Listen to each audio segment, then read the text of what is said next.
Guys, welcome back for part 3 of Septemics. Jim is going over all the different levels and scales. Jim, you want to introduce yourself again? Sure. I am the discoverer of hitherto unknown natural phenomena, which greatly aid in the understanding of people, from which I created a revolutionary practical philosophic system called Septemics and published it in the book Septemics, Hierarchies of Human Phenomena. Today, we're going to look at some of the scales in that book and try to help you understand them so you can improve your life. Sounds good. Let me pull this right up here.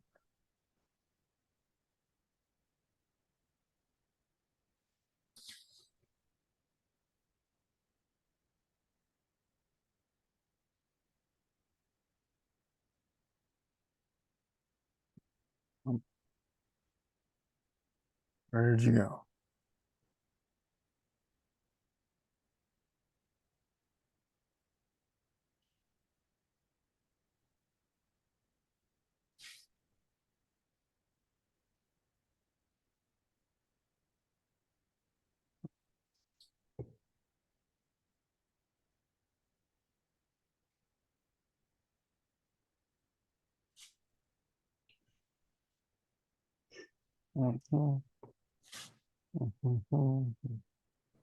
Yeah.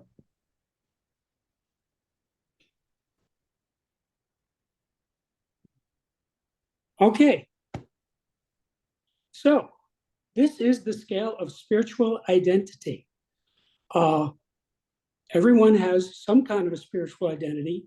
And as with all the other scales, this goes to levels near the top that a lot of people won't understand, and levels at the bottom that people won't understand.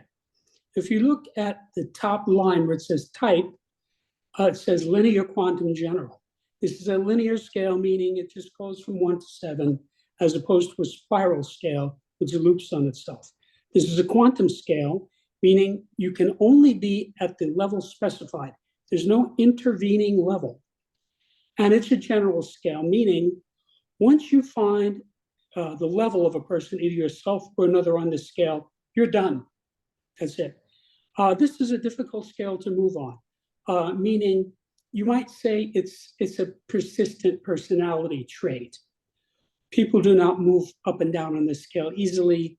I have no cognizance of anybody ever moving more than one level on this scale. Total in general. Yes. Gotcha. Okay. Now, if you look at the right, there's a dotted vertical line, which goes at top to its total cause, at bottom its total effect. So that is what we are measuring here. A person at the top of the scale is a total cause, and a person at the bottom is a total effect. So let's look at these levels.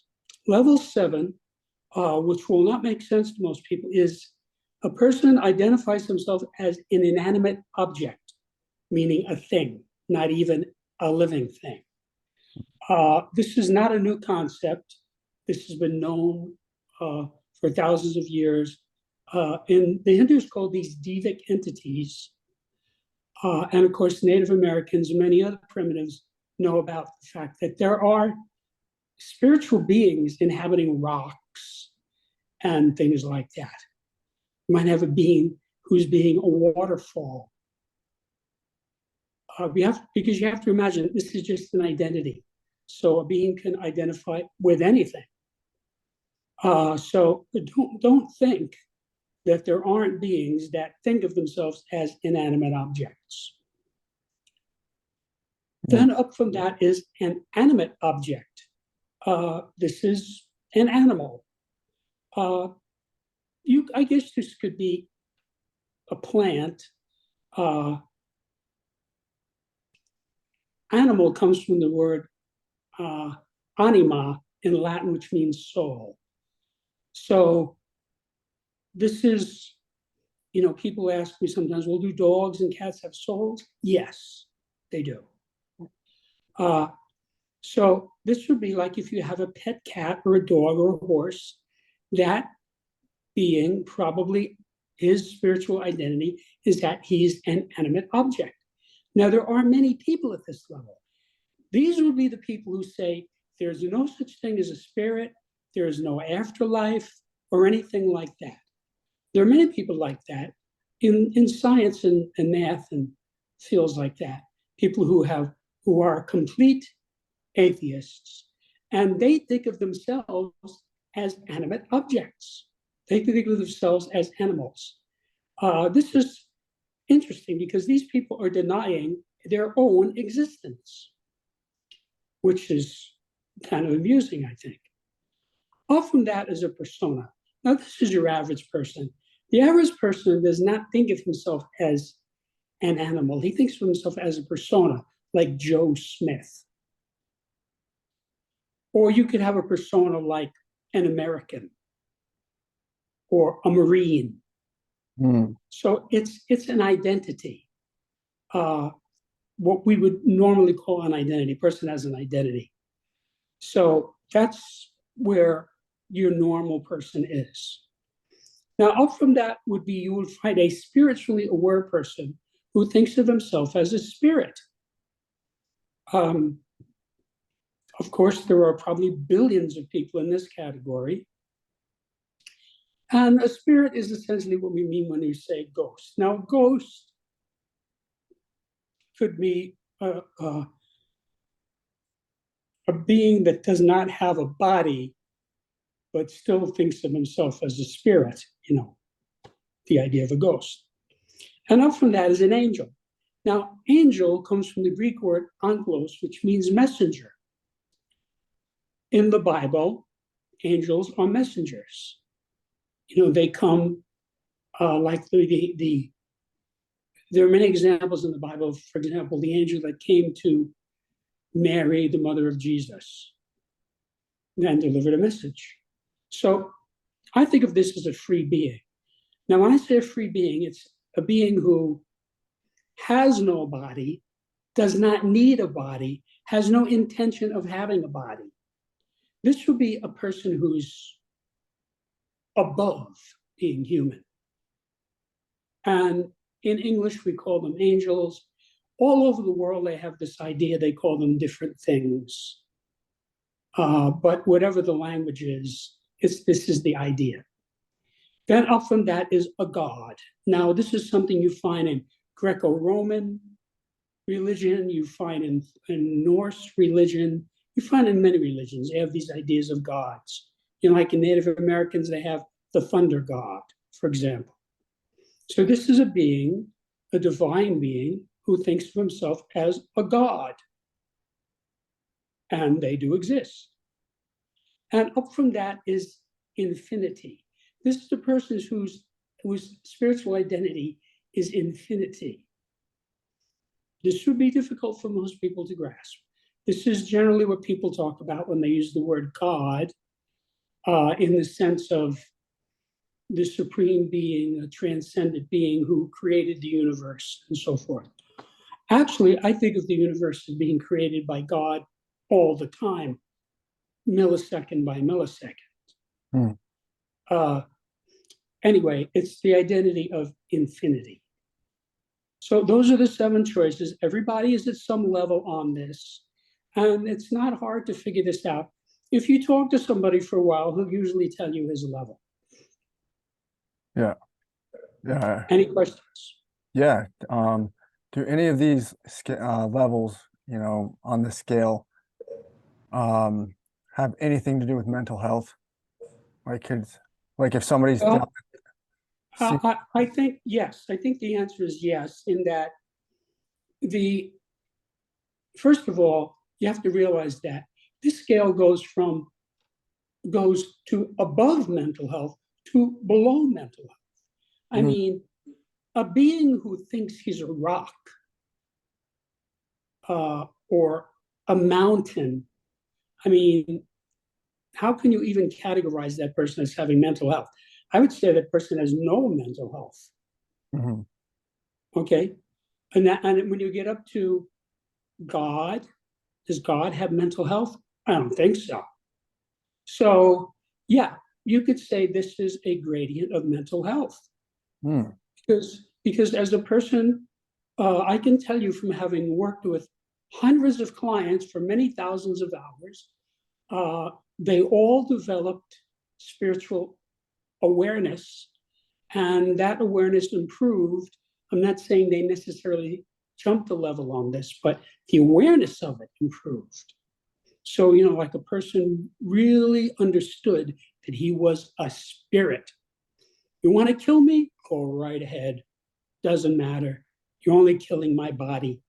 Now, whether he just goes to heaven or whether he, as they believe in the East, that the person reincarnates, I'm not getting into that discussion because that's a religious discussion, and I don't generally discuss religion. But these are the 7 levels, and this is how they manifest. And if you find somebody at one of these higher levels, that's somebody you want to have around you. Okay. Makes sense.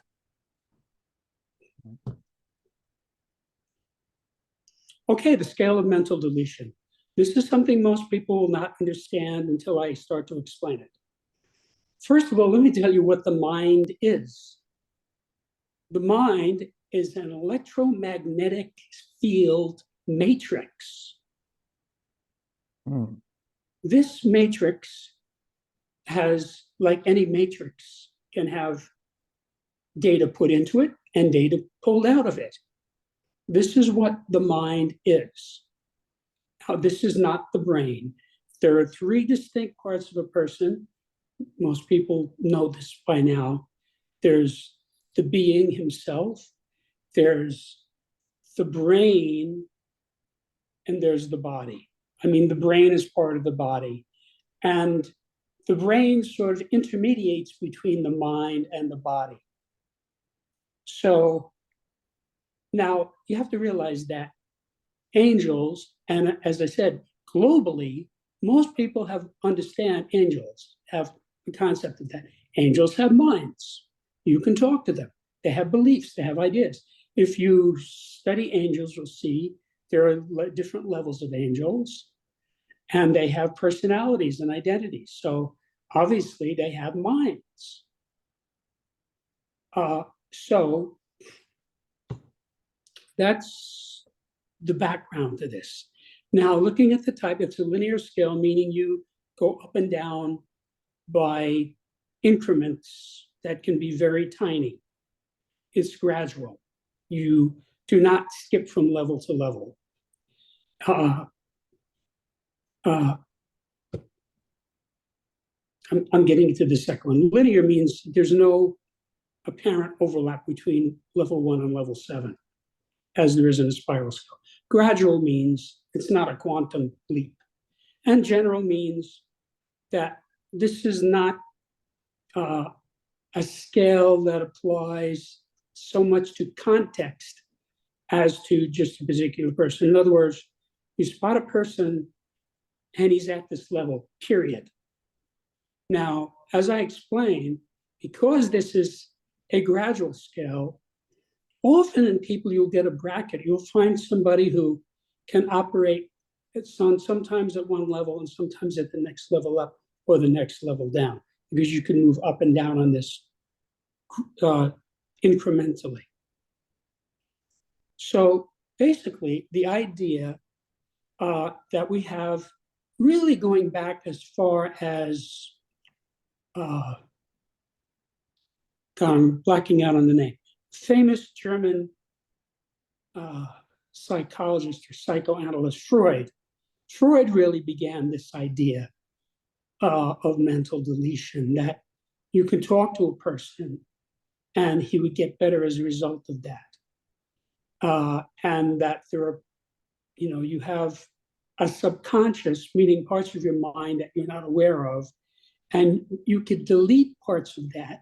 And now, Freud didn't say this. I'm saying that's the beginnings of this idea. But since then, it's developed, and most people in psychotherapy or anything like psychotherapy understand that you can delete content from the subconscious. So a guy comes in, he has a fixation, he gets therapy, the fixation goes away, you deleted something. Now, you have to understand that there's nothing in the subconscious that is of benefit to you. The reason it's there is because it overwhelmed you. You couldn't cope with it. So you buried it in your subconscious. As a person advances up the scale, his subconscious gets smaller and smaller and smaller, which is tantamount to saying he gets saner and saner and saner. Mm. So the higher you are in the scale, the more sane you are, and the lower you are, the less sane you are. Now, generally, people, I don't know of any exceptions to this, begin at level 7. They start deleting by re-experiencing. So even like bartenders can facilitate a certain amount of deletion. Guy sits down with his favorite bartender, and the bartender says, "How are you, Joe?" And Joe says, "Oh, don't ask. I had a big fight with my wife." And Joe says, "Oh, tell me about it." So he tells him all about it. And then by the time he leaves, he feels much better. He says, "Thanks, Joe. You know what? I'm not upset anymore." But he deleted something from his subconscious. Not necessarily all of it, and not necessarily a big thing, but even at that level, you can have a certain amount of deletion just by re-experiencing. And there are many different systems that use some form of mental deletion.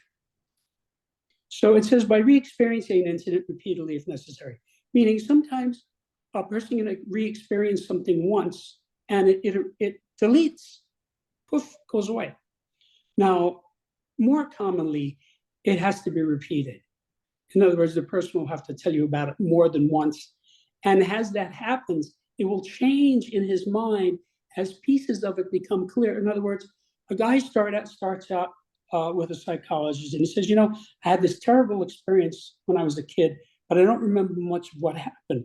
"Oh, really?" The doctor says, "Tell me about it." So he tells him, and then the guy will say, "I'm just remembering now. This was in Pittsburgh. I had forgotten that." "Oh, really? When did you live in Pittsburgh?" You see, pieces of it are becoming clear as he deletes other pieces of it. And that is the general pattern of mental deletion, that as you delete some parts, other parts come to view. Because there are always parts of your subconscious that you have the potential of accessing. And those are the ones that the therapist or the facilitator can get at. He can't get at the ones that are buried. So you sort of unburden, you take some stuff off, and then other things come to light.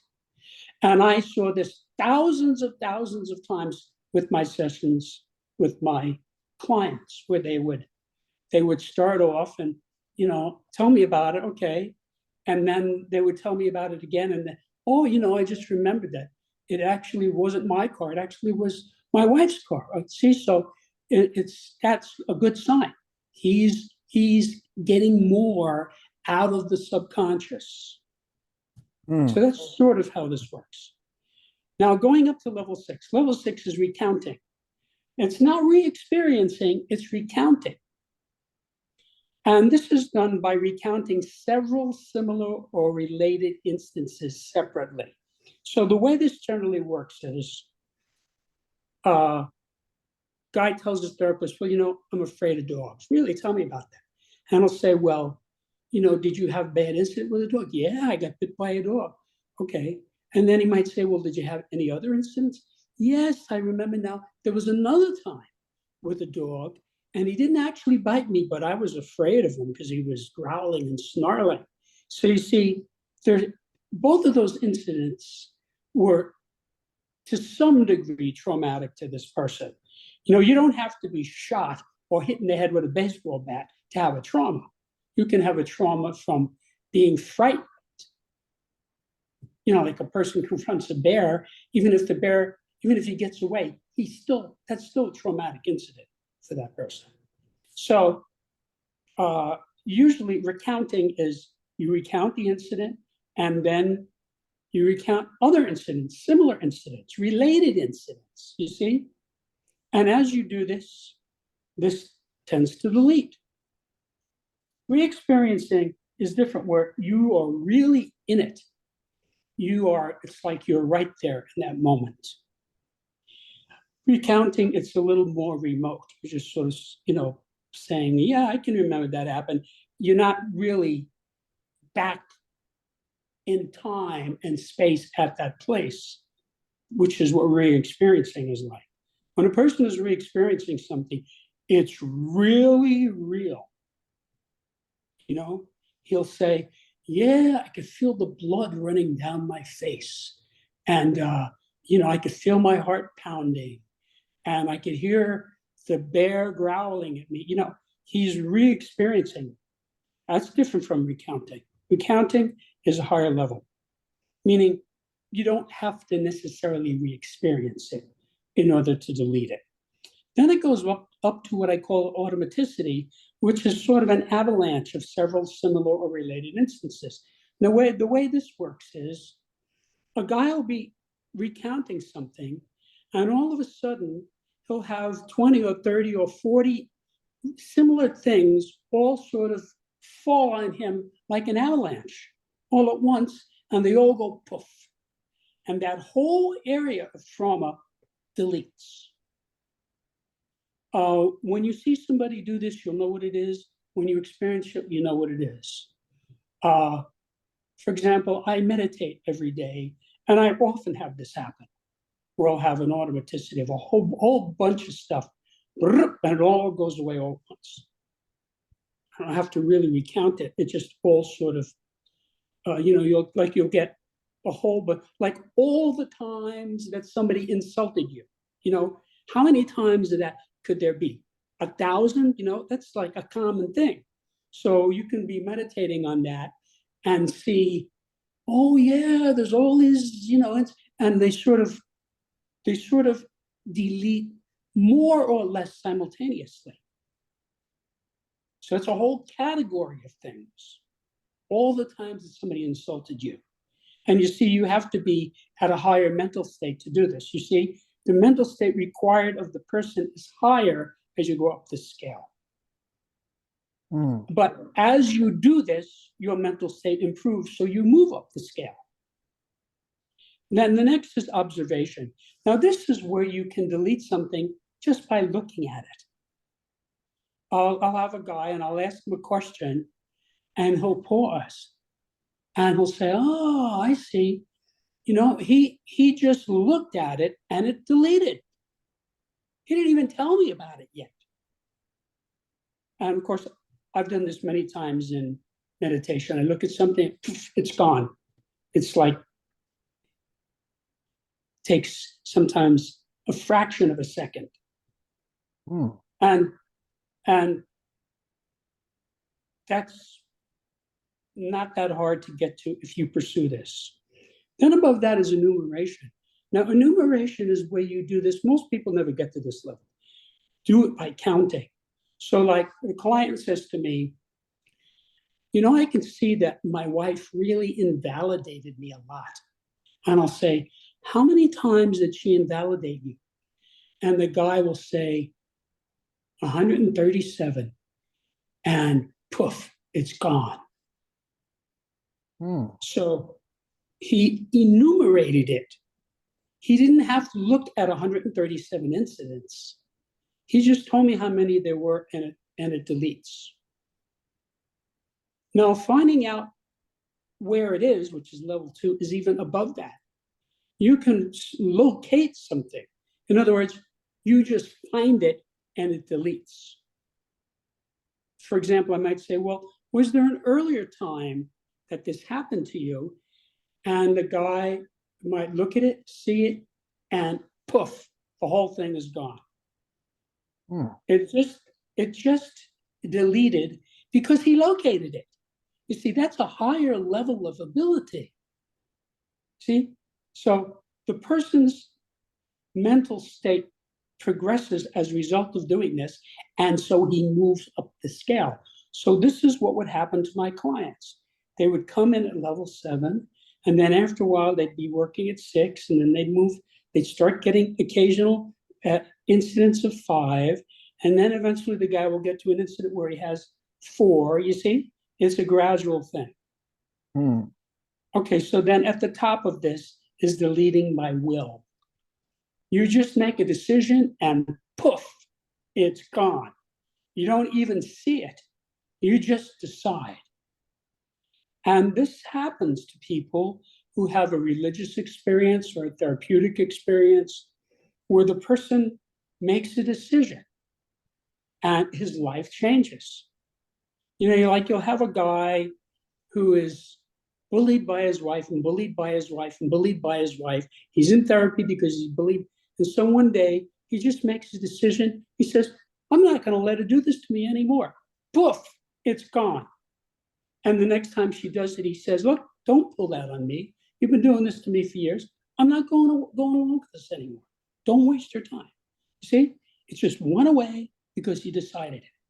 Now, this is something you might get from somebody like Gautama, who founded Buddhism, or Jesus would probably do this. There's a lot of stuff in the Bible about different things Jesus did in the desert and various miraculous types of things where it suggested that he could delete things just by deciding. I have no doubt that was the case for him.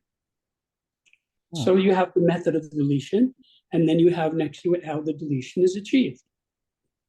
Any questions? Yeah, a couple here.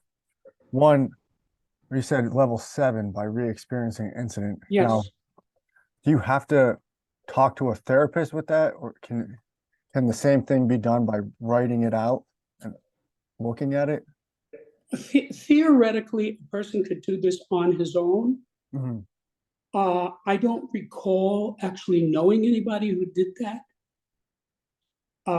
Usually, if you're at that level, you're at a level where you need some help. You're at a level that you need some help. Re-experiencing an incident, you're sort of reliving the trauma. Mm-hmm. Like I've had clients who had, automobile accidents and things like that. And so I would have them re-experience it, and it would take usually more than one time through. And eventually you could see that person is like nowhere in present time or space when this is going on. He's like back in that place, 1982 when it happened. Mm-hmm. He's like completely out to lunch. And then after he erases it or deletes it, then he will look you right in the eye and be his normal person again, you see? Mm-hmm. Because he's not re-experiencing this trauma. He's back to being himself. Gotcha. Okay, and this only works for trauma? Because I know, or from what I've been told, habits are subconscious. So if you wanted to delete a habit, like maybe, I don't know. Well, let me say this, so we know what we're saying. I would say a habit is a fixed behavior pattern that is motivated by something in the subconscious. So the habit might go away because you deleted whatever was in your subconscious that was making you continue to do that. Mm. So let's say you have a guy who's a heavy drinker, right? That's a habit. And you get him to look at some heavy stuff in his past, and he deletes some of it, and he stops drinking. Gotcha. That's exactly the type of thing that would happen with my clients. Just like that. Like a person's in some horrible, crazy relationship. I know it's crazy, but I'm not going to tell them that. That's not my job. And the person, the person suddenly says, this relationship is crazy. And they go and they divorce the person. Well, that's getting them out of a bad habit, isn't it? Mm-hmm. Being in the habit of being in a bad relationship. So something in the person's subconscious deleted, or could be several things deleted, and it brought him up to a level where he was able to change. And this works, the same way. Like, for example, let's say somebody has a very strong work ethic, but that's tied to trauma in the brain of a rough upbringing or whatever it might be. So they knew that was the only way out of it. Does that make sense? Well, let me say this. You can't delete positive incidents because they're not in the subconscious. The subconscious only contains traumatic information. That is why it's there, because you couldn't deal with it. So if you could deal with it, it wouldn't be in the subconscious. Like, for example, I had a client once who the person's mother had then gone on and had a relationship with another man who this client hated. You could not mention this person's name, okay? The person would go berserk. That's how much she hated the stepfather. Mm-hmm. So obviously there's something in this person's subconscious that was triggering this, because I know people who had terrible step parents and they didn't have that reaction. Follow me? Mm-hmm. So a work ethic is not a bad thing. No, I'm not saying it. I mean, the guy might just continue to be work hard, even though he gets rid of those incidents connected with it. Generally, what happens when a person deletes something from his subconscious is an unwanted condition stops. Like you have a guy who has panic attacks, okay? And he deletes some stuff from his subconscious, and the panic attacks just goes away. They just go away. They stop. Sometimes he's not even addressing that in the session.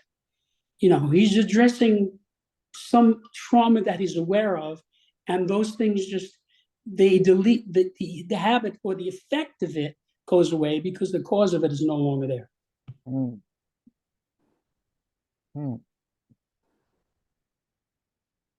That's really mind-opening stuff right there. Right. Now, so as I say in the chapter, almost everyone needs help in order to move up the scale. Okay.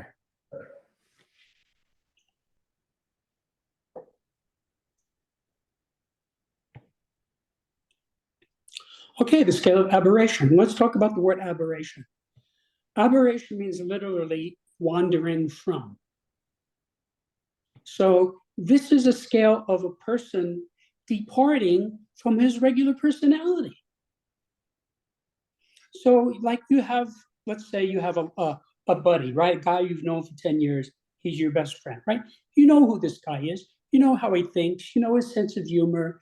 You know his habits, right? Because he's your friend or your wife or something like that, right? You know who.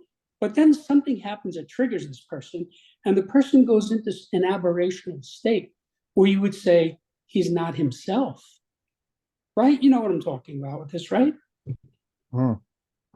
Like you could say, gee, I never saw Joe that mad before. Right. So what happened was Joe went down this scale. So this is how mental illnesses develop. In other words, it's a step-by-step progression from level 1 down to level 7. Now let's look at the type. This is a linear scale, which means there are gradations. You can be just, you get a little bit, you have a misconception, and then it gets a little worse, and then eventually it goes into 2. It's gradual. Pardon me, I misspoke again. It's linear.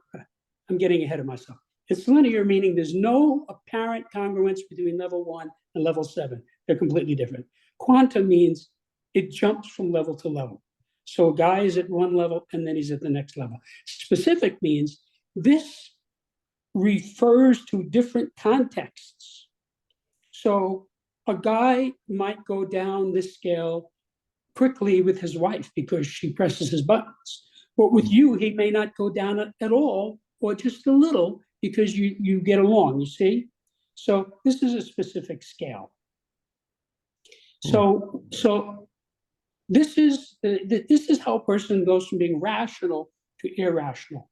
Now, when a person is in his positive state, his normal, positive, happy state, he's rational. You can talk to him.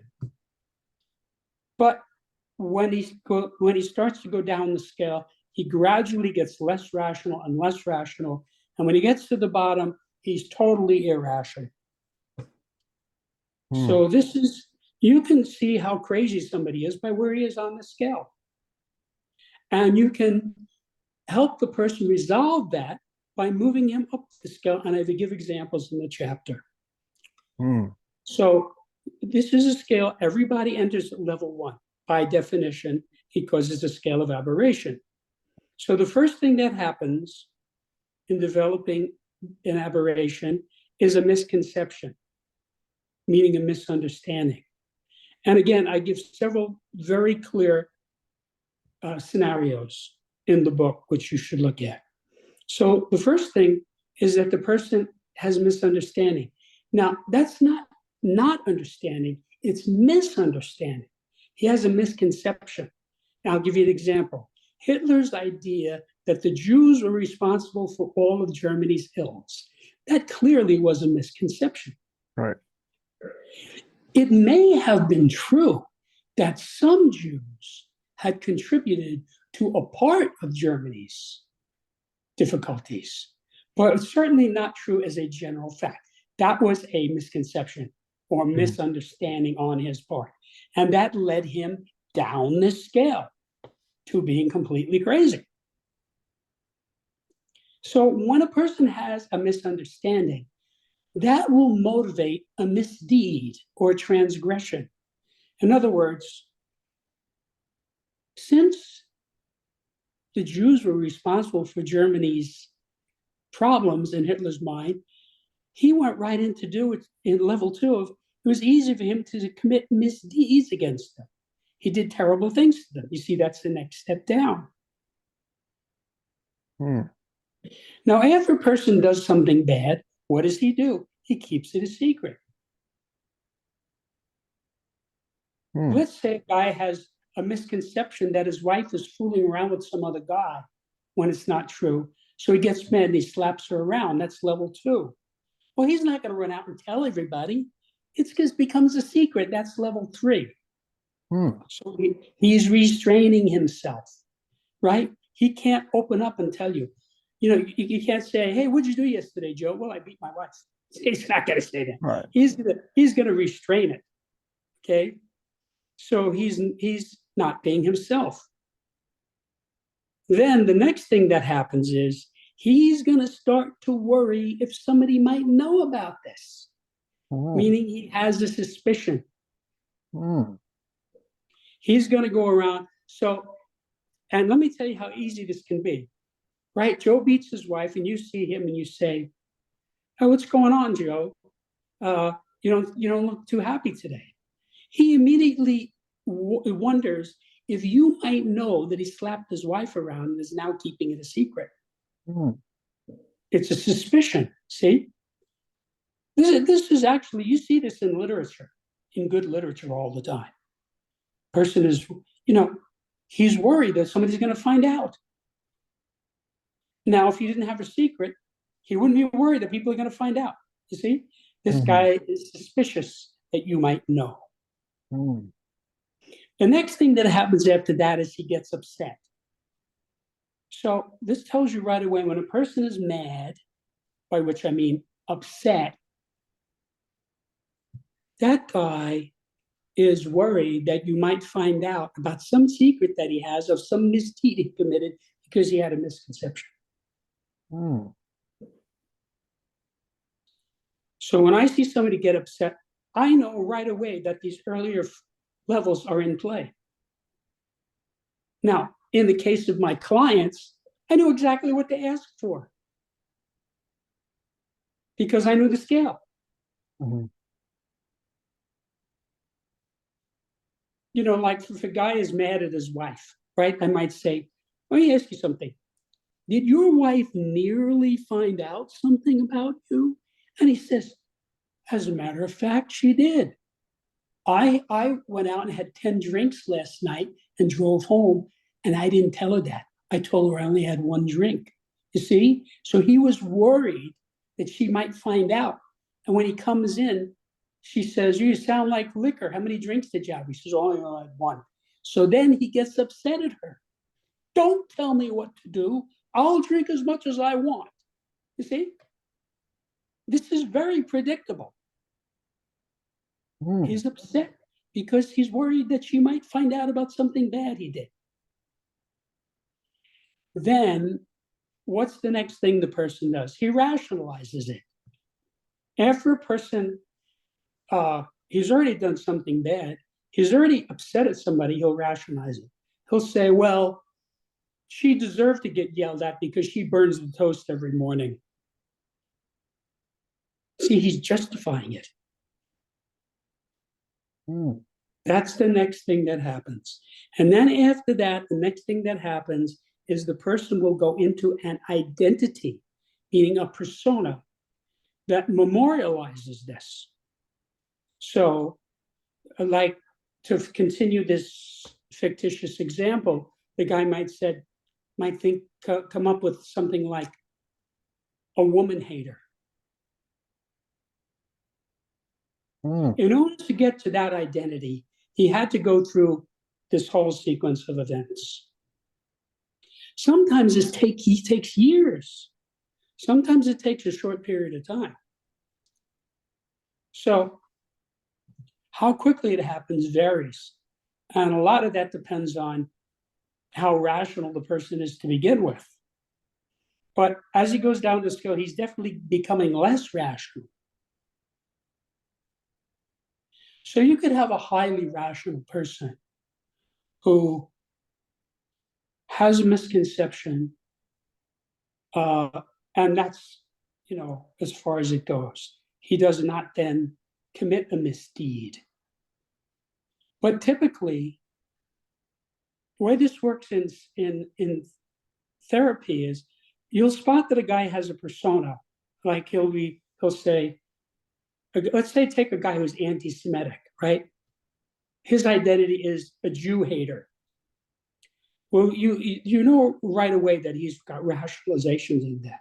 Did you rationalize anything that you did to Jewish people? Yeah, I did. I spoke about them very badly, and I had it all rationalized because they're Jews. So it was okay.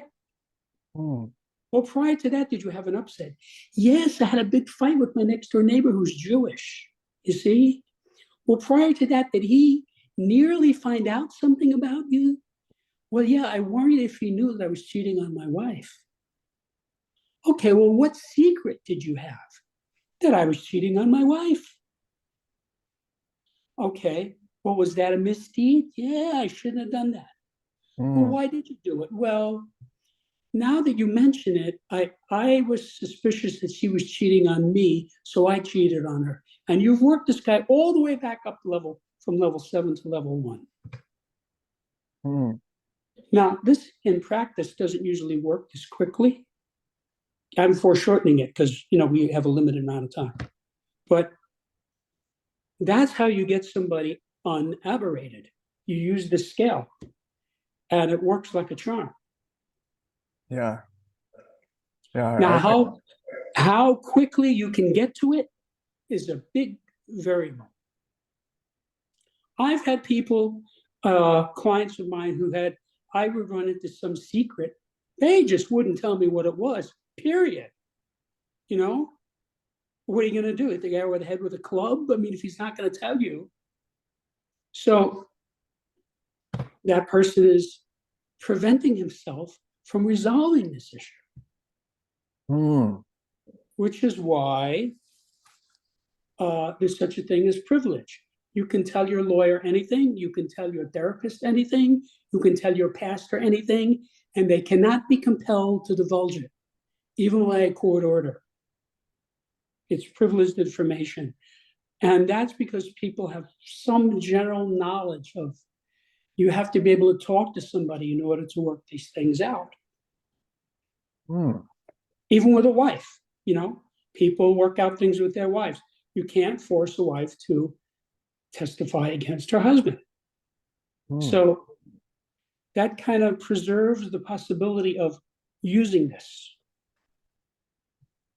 Interesting. So Now, with me, I had a well-deserved reputation, A, as a person who would take any secret to his grave with him, no matter what they did to me, and B, was a person who could be trusted and was entirely non-judgmental. I mean, I really didn't care if the guy told me he murdered his last wife. I wasn't going to tell anybody, and he knew that. So I didn't have too much trouble with people generally getting them, to use this, because they would tell me. I would ask and they would tell me.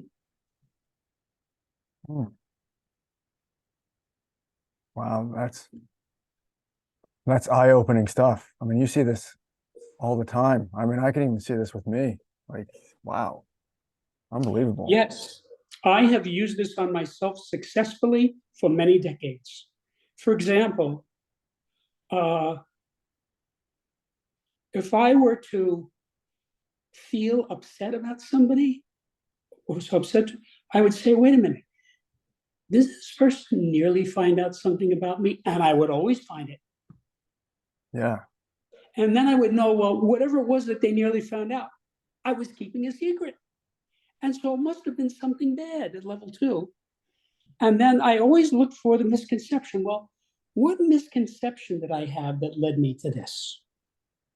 And I would find it. So you see this in society all the time.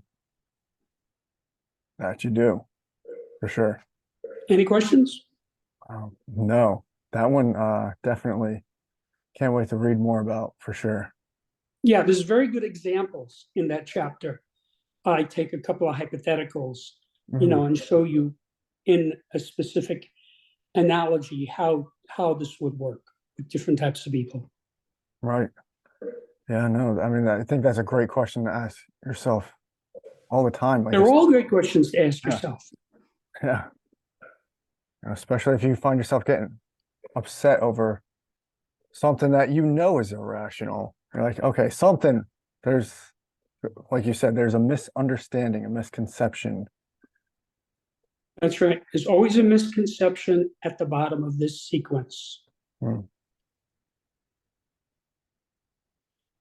Okay, so the scale of physical fitness. So we're going from the mental to the physical.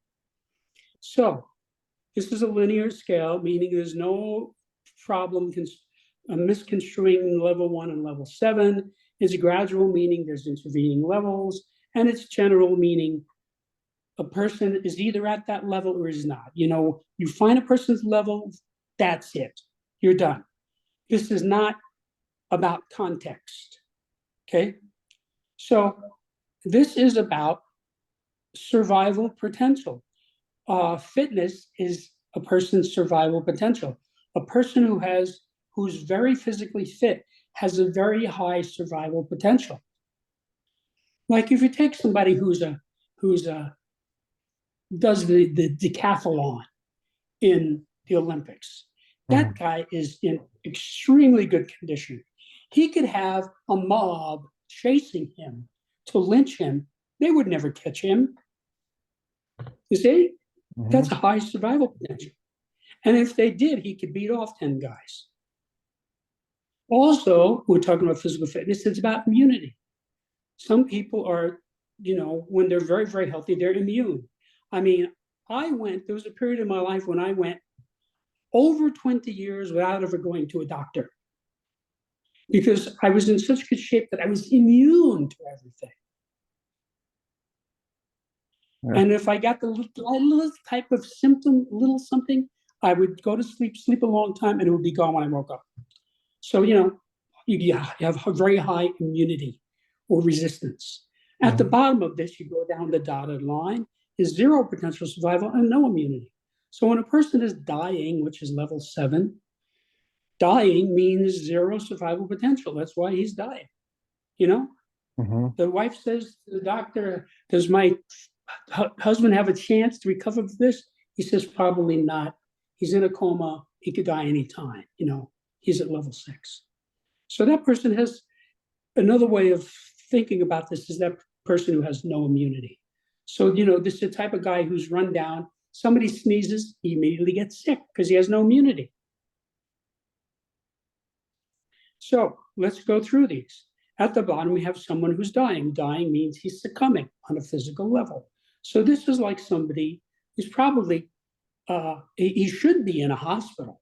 He might not be in a hospital. He could be on a battlefield bleeding out, but he's dying.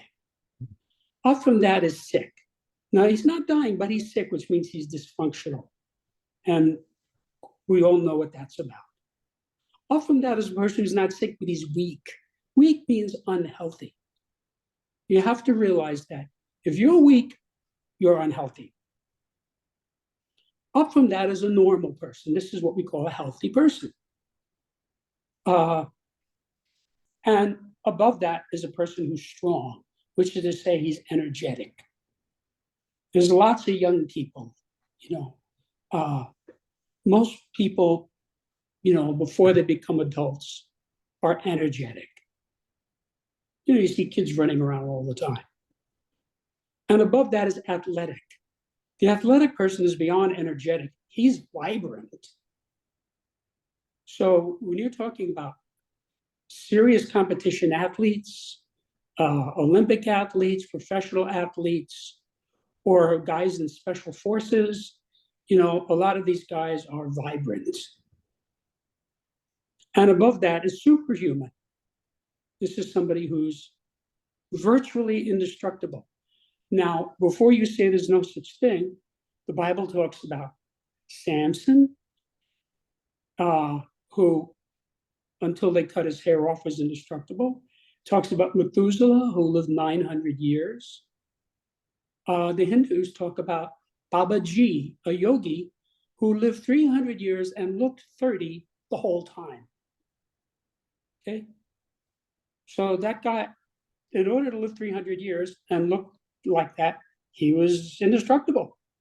Or if you go into mythology, you have Hercules. So, there's myth around this. Myth and religion are cousins. So, one man's myth is another man's religion, and so forth. Mm-hmm. But don't say these people don't exist, because they probably do. There was a guy, I'm trying to remember his name, years ago, Wiley something. He was about 6 foot tall and weighed about 160 pounds, so he was lean. He was on a TV show. That's incredible. Do you remember that TV show? I think it was in the 70s. You ever hear of it? That's incredible. Well, anyway, it was a show. It was like a Ripley's Believe It or Not TV show, where they would have people on the show who were incredible. Mm-hmm. And they had this guy on the show, and he got under a table that had 10 people sitting on it and lifted it off the ground. Now, what's interesting about this is this guy had not eaten solid food in about 30 years. Right? He just didn't eat. And his explanation is, well, sometimes I'll drink a little water with lemon in it. That was all he needed. So this guy was like virtually indestructible. How or why, we don't know that. But he was like that. Or another example that somebody who probably was like this was Jack LaLanne. Did you ever hear Jack LaLanne? Sounds familiar. Jack. Sounds very familiar. You heard of him? Well, he was the original fitness guru on TV. Okay. In the 50s, when TV started, he was the first guy who went on there who had kind of an Arnold Schwarzenegger build, and for a half hour would go on black and white TV and teach people how to exercise. It was a fitness show. This guy, at age 75, I actually saw a video of this, was able to get in the water and pull yachts. I mean, that's, I'm a pretty good swimmer, but I don't know that I could pull a yacht by myself in the water. You had no fins or anything like that. So, there are people at that level. So anyway, again, as I said many times, most people are not going to understand the levels at the top or the bottom or both because they're out of their reality. I remember talking to my father many years ago. I was a runner. I ran about 30,000 miles. And for many years, I ran 5 miles at a time. And so it didn't matter what was going on. I still ran my 5 miles. So I came back. My dad said, "Where were you?" I was all sweaty. I said, "Oh, I just ran my 5 miles." He says, "How can you do that?" I said, "I don't know. I do it all the time." It's like it exceeded his reality. Yeah. He just didn't understand because I'd run 5 miles and there was not the slightest shred of fatigue. I was other than being sweaty, I was exactly the same at the end as I was at the beginning. Well, that didn't happen overnight, but right. There are people who just don't understand it. Yeah. Or I would talk to people about what they call a runner's high. When you run like that, you feel fantastic. Not just while you're running, just in general. Right. It carries over. And the next day you want to do it again. So people who just don't understand it, I would work with people and people would always want to take a break. Don't you ever take a break? No. I was never the guy who they would take a break. That's okay. You want a break? Take a break. So, some people don't understand higher and lower levels. Yeah. Yeah, for sure. Definitely noticed that one myself. I remember my mother telling me that when people told them they were tired, she just didn't understand. She thought they were just making up a lame excuse or something because she was never tired. She's and she's one of these people got up, worked all day, and got up the next day and did it again. And she just never got tired in her youth. So when people told them they were tired, she didn't know what to think. She thought it was some phony story. See, she did not understand being at level 5. Because the person at level 5 is weak, unhealthy. That person is going to get tired easily. He's going to be tired a lot. That's the type of guy who walks around being tired all the time. Yeah. How you doing? Tired. Going on? Tired. Anything new? No, just tired. Yep, for sure. Any questions? No, Obviously no, not. that one, okay. physical fitness, I Scale get of really well. justification. Oh, by the way, I want to comment on the last scale. That last scale is extremely valuable because find your level and it tells you what you should be shooting for. If you're weak, unhealthy, tired, your goal should be to be healthy or normal. It shouldn't be to be a bodybuilder. You're not ready to be a bodybuilder. It shouldn't be to be a competition track runner. You see, you find the level you're at, and the next level up is where you're headed for. So I've worked as a holistic health practitioner, and I would have somebody who was at level 6, and they would come in for their treatment, and they would say, let's say this is a person who had, I don't know, nausea or stomach pains or something. So the person comes in, I say, "How are you?" And they say, "Oh, I'm really tired today." I knew right away this person is making progress. He didn't tell me his stomach hurts. He told me he's tired. He went from level 6 to level 5, which means I helped him. You see? So this tells you how to take care of somebody. Yeah. Oh, I like that. And Yeah. I like all of them. It's really useful. Yes. The more, we just keep going down this, all these steps, like it's so laid out. It's almost crystal clear now. Just Yes, anything, you just move up a step because everybody's always wanting to do 5 steps before just that's right. accomplishing one. That's right. And when So you say each, yourself, when people don't understand it, it's because no, you're not going to understand it because you got to get to a level. You got to keep going up a level to get to that. that's right. That's right. And to continue the story about my mother, when she got old Mhm. and run down, and then she was weak and tired, she said, now I understand what people were talking about. Yeah. Yeah. Okay, next. Yeah. Okay. So the scale of justification. This is really important. People justify at different levels and in different ways.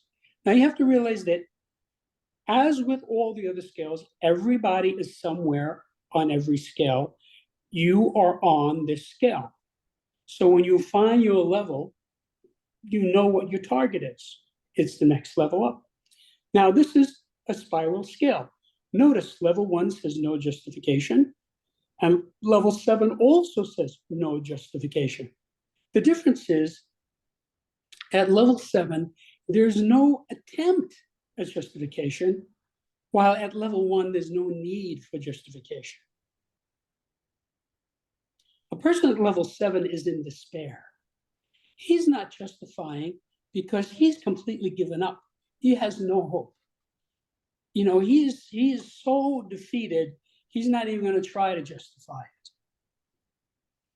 And a person at the top, he's not in despair. He's in truth. Because when you live with truth, you don't have to justify anything because it's the truth. Mm. And again, many people might not understand the top level or the bottom level because they have no reality on it. Now let's look at the dotted line on the right. The vertical line goes from total cause to total effect. So at the top of the scale, a person is at total cause, and at the bottom of the scale is total effect. So obviously cause and effect are opposites on opposite extremes. And as you go up this, you become more causative. And as you go down this, you become more at effect. Now, in the middle, there's a horizontal line that separates responsibility from irresponsibility. Anybody who's at level 1, 2, or 3 can be described as a responsible person. Anyone who's at level 5, 6, or 7 can be described as an irresponsible person, more so as you go down. And in the responsibility, it's more so as you go up. So a person who's totally responsible is not going to justify. There are not too many people like this. I can remember an incident when I had been at a party and hooked up with some girl. And then a relative of mine was there and told my mother.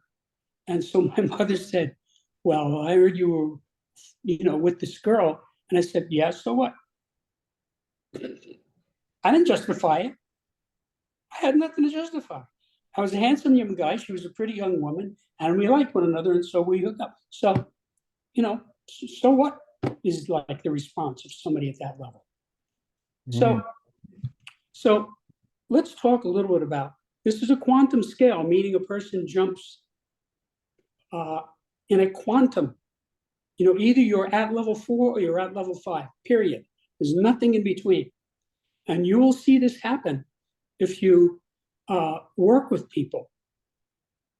You can work with a client and you'll see him be at level 6 and you delete something from his subconscious and he'll go up to level 5 and then becomes logical. Mm. So you can see this click in, it clicks right in. And then, of course, it's a specific scale, meaning this is about context. In other words, the way you justify your love life can be completely different from the way you justify at work. It's completely different with the way you justify with your relatives, which could be completely different, and so forth and so forth. So this tells you what's going on with the person in that specific context. Mm. And you can see this in a person. Let's say you have a person, let's say a guy is a terrific athlete, a champion athlete.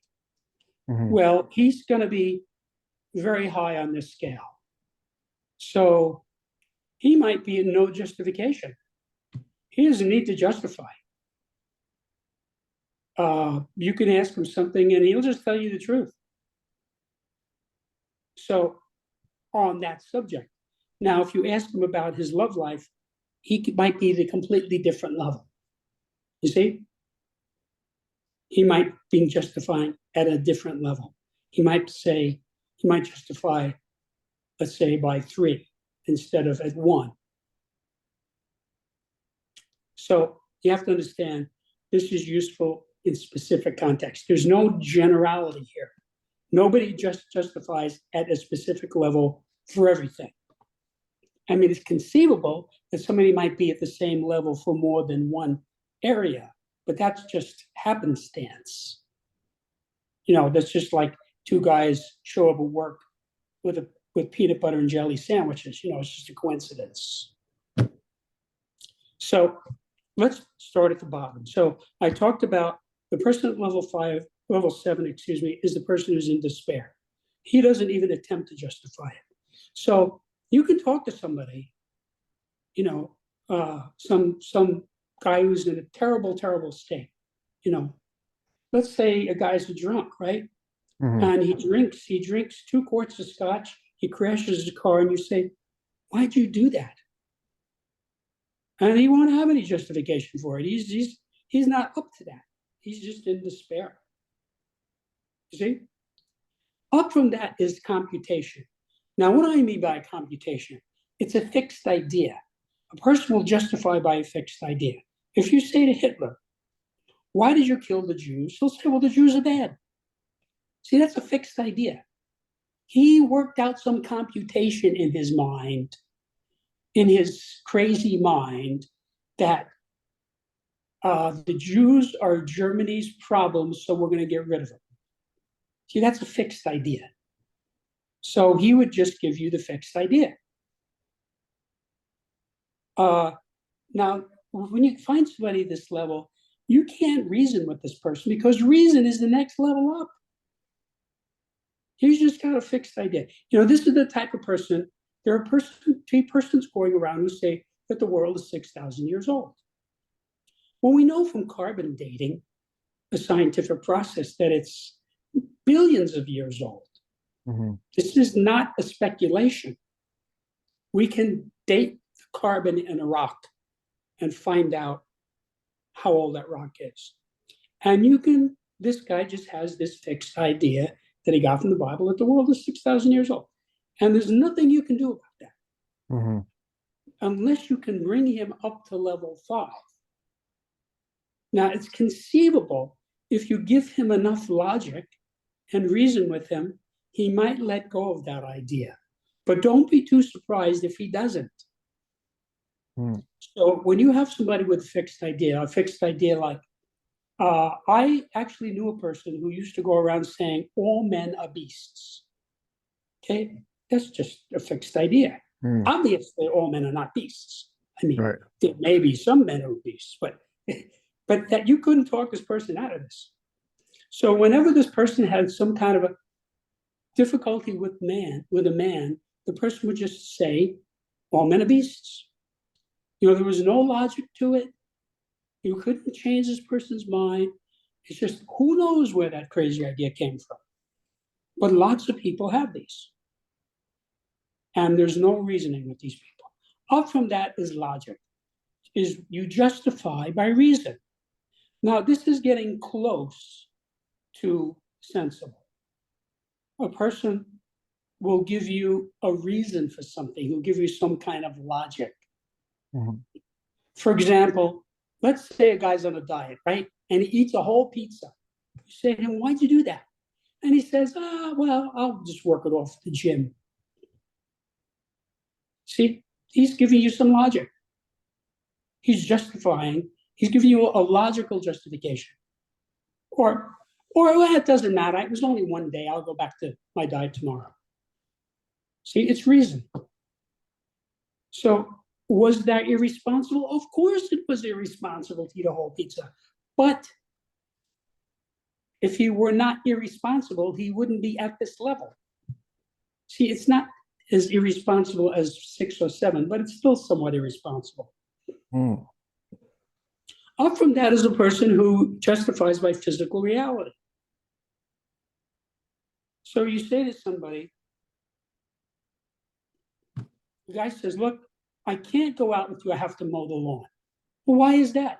Because my lawn is 5 inches tall and I have to cut it before it becomes a problem. See, he's giving you physical reality. He's justifying it by giving you objective reality. You see, this person is sensible. When a person gives you a justification by objective reality, that's reasonable. You know, come on, Brett, have a cookie. You say, no, thanks. Why not? Well, I'm on a diet, and so I know cookies are going to make me gain weight, and so I'm not eating them. See, it's objective reality. Then above that, you have acceptance. Justifying by acceptance. This is a person who is just viewing the thing. So, you know, let's say a guy has a girlfriend who's a lush, right? So his friend says, why do you put up with this? He says, well, that's how she is. He accepts her. See, he's just viewing it. He's just saying, yeah, she's beautiful, she's nice, she loves me, and she's a drunk. And he's just seeing it the way it is. So he accepts it. See, he's justifying what he's doing by accepting it. That's a very high level. The expression, it just is what it is.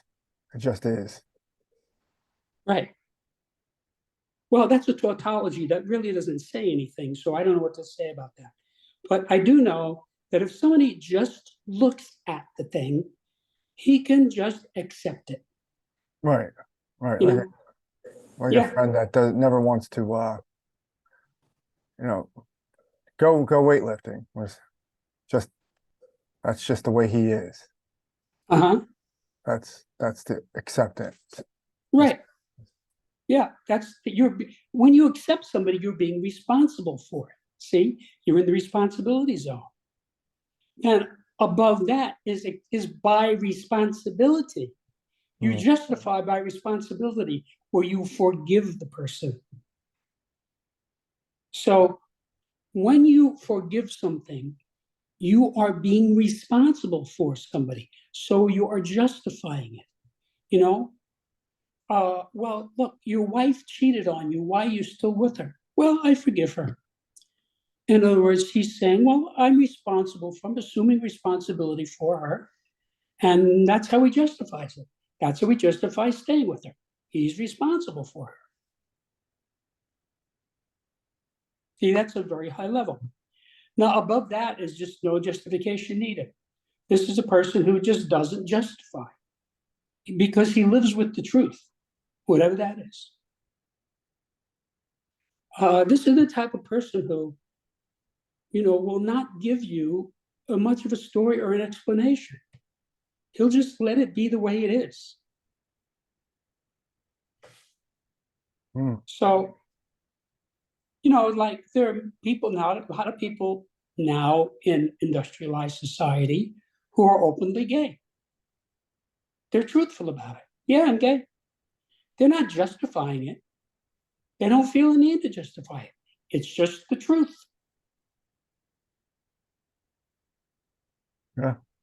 So that, you know, that's a good place to be at the level where you're just living the truth. Yeah, I get it. I get it.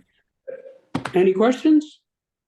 No, that's basically laid out exactly, you know, how it is. Okay. Now, this is really useful, by the way, to comment on closing. This is really useful in selecting your friends. If you find somebody who justifies by a fixed idea, in that area of activity, you don't want that person around.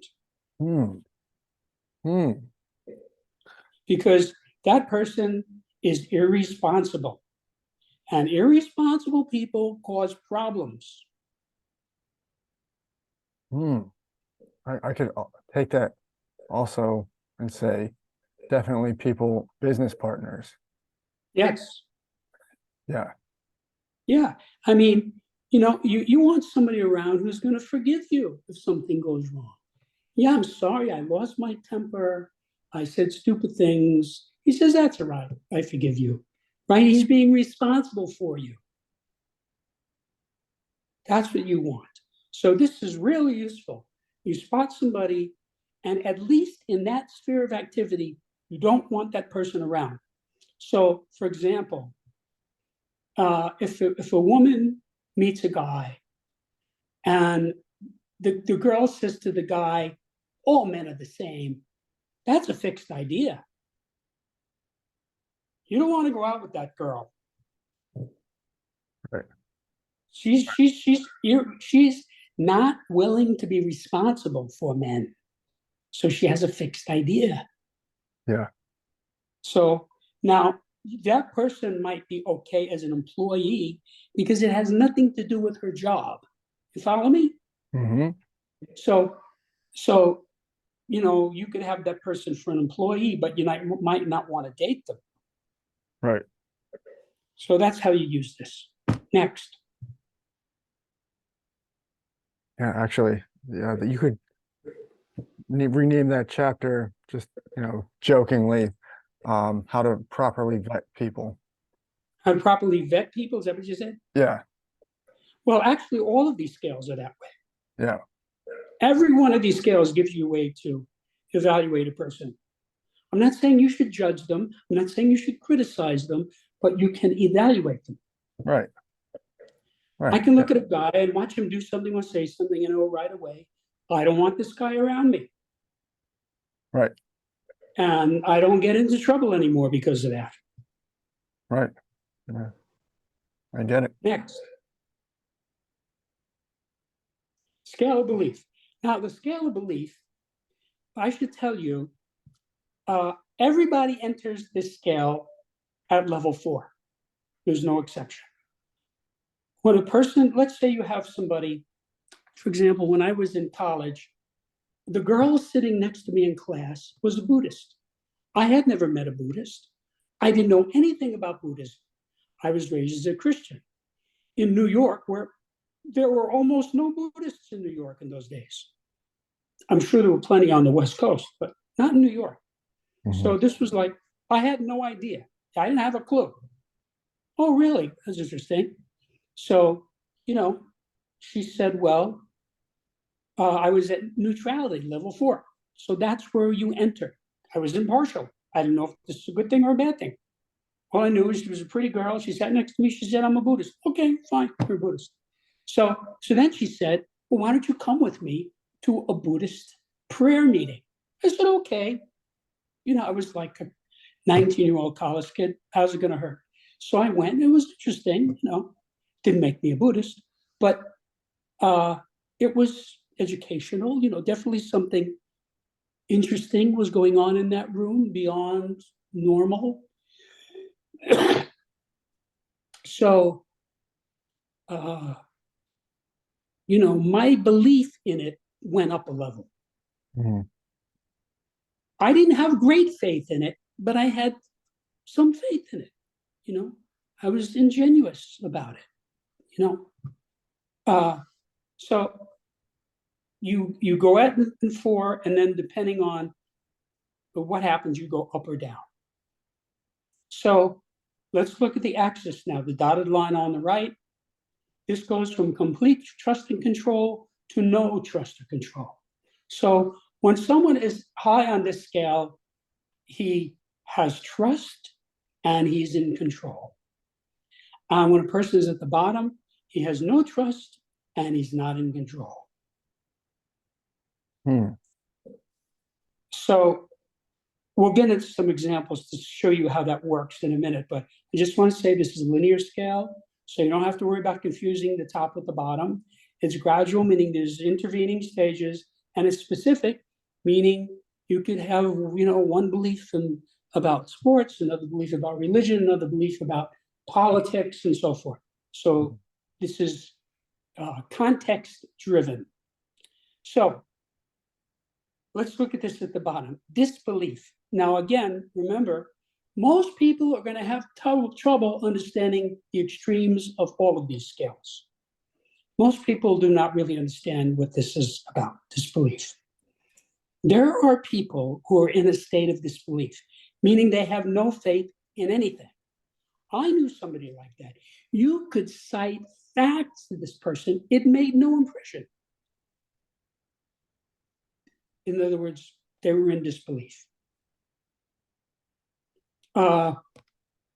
So, in other words, the person had no faith in you, in the books you read, in the courses you take, and this just is a complete state of disbelief. Obviously, this is a person who doesn't trust anybody, which is another way of saying they have no faith. This is also a person who can't control anything. People who are in disbelief can't control anything because they're in disbelief. You have to have some faith. Look, let's say you're out on, you're playing football, right? And you're the quarterback. So you've got these 5 linemen in front of you, 5 or 6 linemen, who are there to block for you. If you don't have faith in those guys, you can't be a quarterback. You see? You're in a permanent state of being afraid of a 250-pound guy breaking your ribs. So you have to have some faith in these guys in order to do it. So you see, that's what I mean by a person who's in disbelief can't control anything. So that's somebody you don't want to be around. A person who can't control anything, you don't want to be around. This person I told you about before, who was in disbelief, had automobile accidents all the time, would routinely drive into the side of the garage. Couldn't control the car. That's what you get from somebody in this state. Off from that is cynicism. Well, we all know what cynicism is. Technically, cynicism means the belief that self-interest is the only motivation. There are people like that. But I want to point out, clearly there are people for whom self-interest is not the only motivation. What about all these people who go into religious life and become priests and nuns and ministers and rabbis, okay? They devote their lives to helping other people. So if you talk to, I have known a lot of healers in my life because I'm in that field. I guarantee, I have never met somebody in the holistic health field who did not have the purpose of healing people. That's why they do it. So that person is clearly not a cynic. In other words, cynicism does not explain those people. So a cynic is somebody who has very little faith. That's why he's a cynic. So if you say to somebody, look, I want you to read this book because it will help you. He'll say, well, how much of a percentage are you going to get if I buy this book? You see, they have very little faith. Yeah. That's what a cynic is. Cynics have very little faith. So you could tell them something and they won't completely disbelieve you. You might be able to get them to believe a little bit, but they're cynical. Obviously, you don't want somebody in an area who's cynical. Up from that is skepticism. Skepticism is a person who says, has little faith. Well, I don't really buy this. They're not thinking that you have ulterior motives. They're just not buying it because they have little faith. Then you come up to neutrality, which is where everybody enters this. So if a person comes up comes into an area and he goes down the scale. He comes in at 4 and he goes down. So you could have somebody who starts to find out about a certain thing, becomes skeptical about it, then he becomes cynical about it, then he disbelieves it. So let's say you have somebody who gets involved in a certain religion, right? And at some point, he becomes skeptical about it. He has little faith, and then he becomes cynical about it. And then he'll have this belief. He has no faith in it at all. He'll just say, this is a lot of bunk. I don't buy it at all. Go away. So you see, he started at 4 and went down. Now, you can also start at 4 and go up. So above 4, neutrality. Neutrality is really self-explanatory. 3 is ingenuousness. You know, an ingenuous person has faith. Oh, really? You know, that person, like young people, most young people are fairly ingenuous. In the United States, there used to be a lot more ingenuous people than there are now because the United States has an epidemic of cynicism. Mhm. It's not enough to vote against somebody. You have to hate his guts. You know, that's what America is like now. Mm. And it wasn't like that before. You know, most of the people who voted for Jack Kennedy could just as easily have voted for Richard Nixon. There wasn't that much difference between them. So an ingenuous person has faith in something. This is a person, you know, he says, oh yeah, I get it. Okay, yeah. You know, I'm gonna become a Catholic. Found out about it and I have faith in it. So above ingenuousness is confidence. This person has great faith. You cannot shake this person's faith. His great faith. So you could hit this person with all kinds of countervailing arguments. They roll right off his back because he has confidence in it, whatever it is. And then above that is belief. The person believes. So that is like complete faith. When a person believes in something, it means he has complete faith in it. It's his belief. It's beyond mere confidence. So this, again, this is a good way to assess people. If you're bringing somebody into some kind of a crew, whether it's a religion or a business or something, you know, you can assess them on the scale, and it tells you if you want that person around or not. You know, like there are people who are skeptical or even cynical about chiropractic. So first of all, a chiropractor is not going to get that person to come in and lay down any money because he's cynical. Even if he's skeptical, he's probably not going to come in.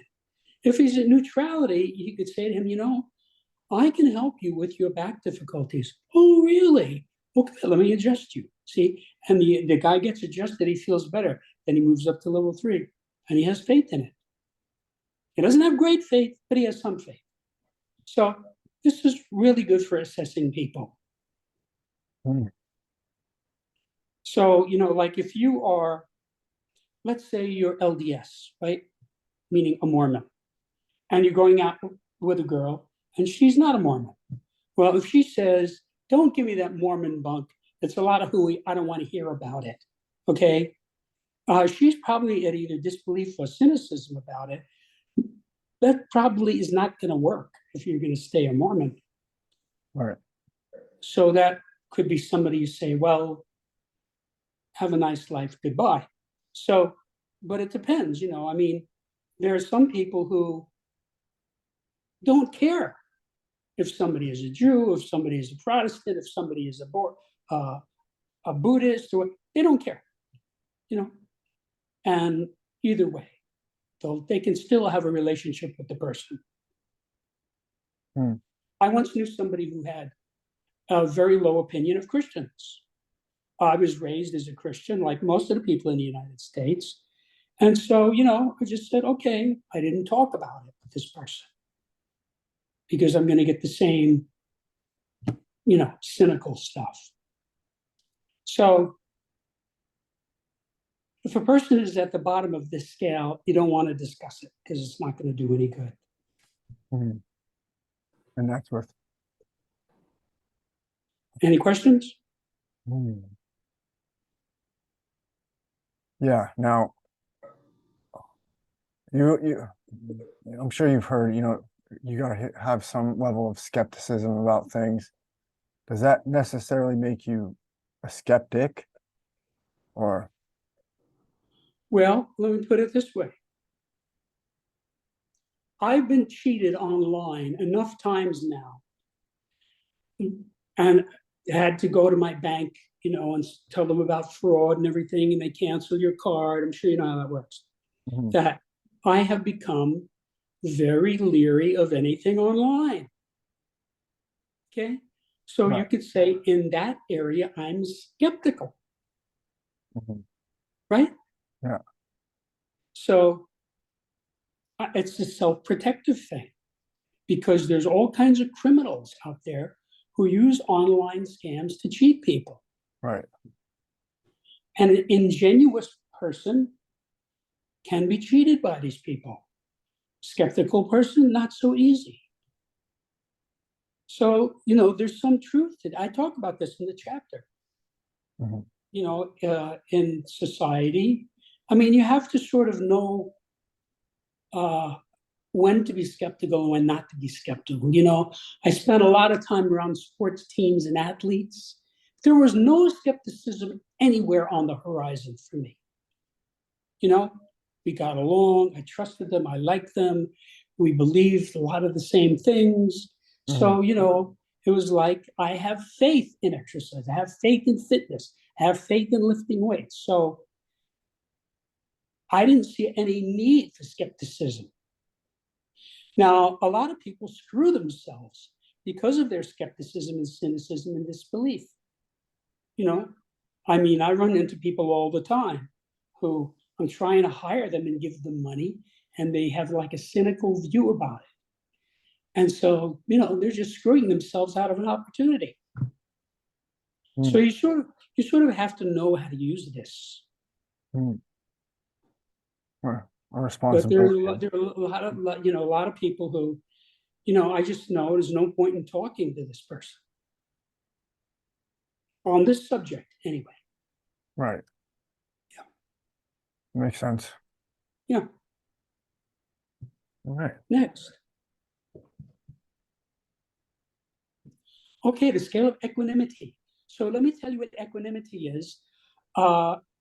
This is a word that a lot of people don't know, but it is the exact correct word for this phenomenon.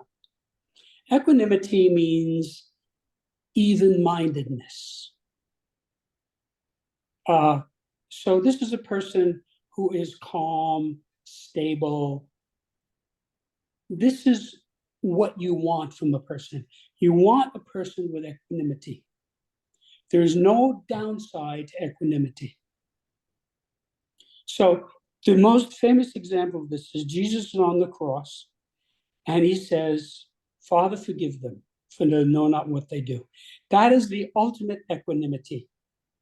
He wasn't angry at these guys for crucifying him. He just said, oh, they don't know what they're doing. Mm. So, and he was forgiving of them. So he was calm. That's the top of the scale. That's where you want to be. And at the bottom of the scale is infantileness. Infantileness is really disorientedness. Did you ever observe an infant? They're totally disoriented.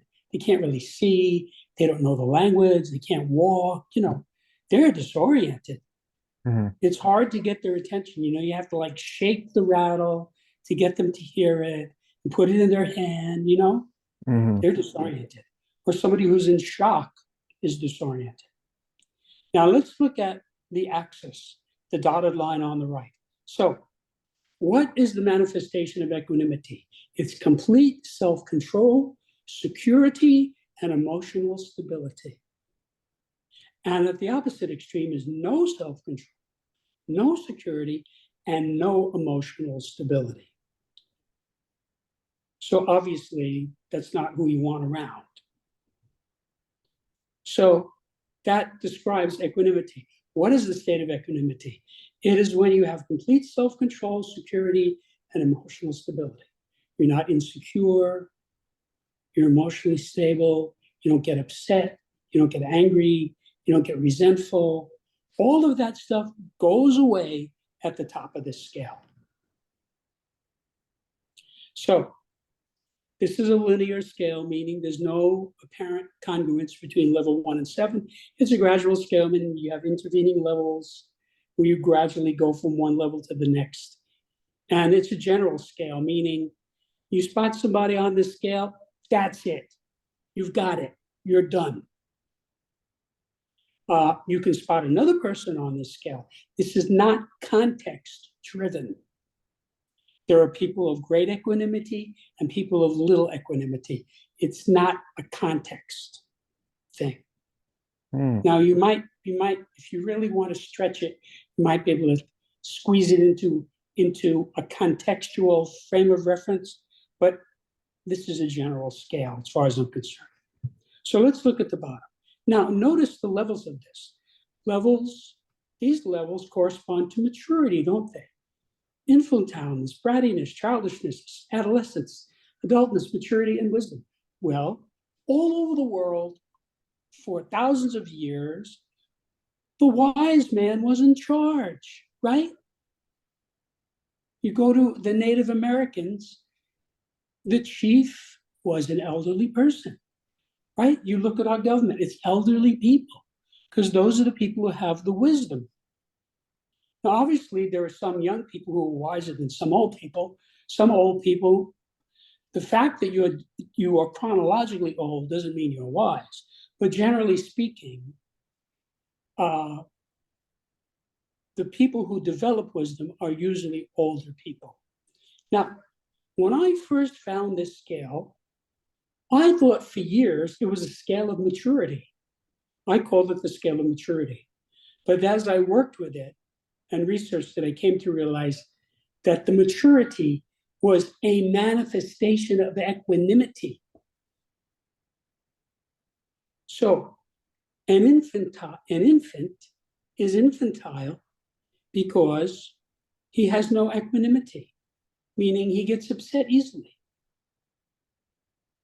Up from that is brattiness, what we call a spoiled child. He's bratty. He's not disoriented, he's spoiled. But again, that sounds like maturity, doesn't it? A brat has more equanimity than an infant. Up from that is childishness. So a child is immature. Now, we use this all the time.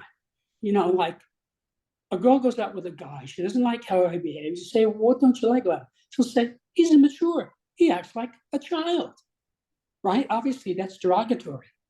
She's spotting him at level 5. And what she's seeing is this person lacks equanimity. Now, often that is adolescence. So an adolescent is not like a child. It's, you know, it's a little, but what do adolescents do? They're rebellious. One way or another, adolescents are rebellious. Now, some people don't have adolescence when they're in high school. Some people don't get to it until they're in college because they're a little behind the curve. So we have the idea of a person maturing. In other words, you don't expect a 6-year-old to act like a 3-year-old.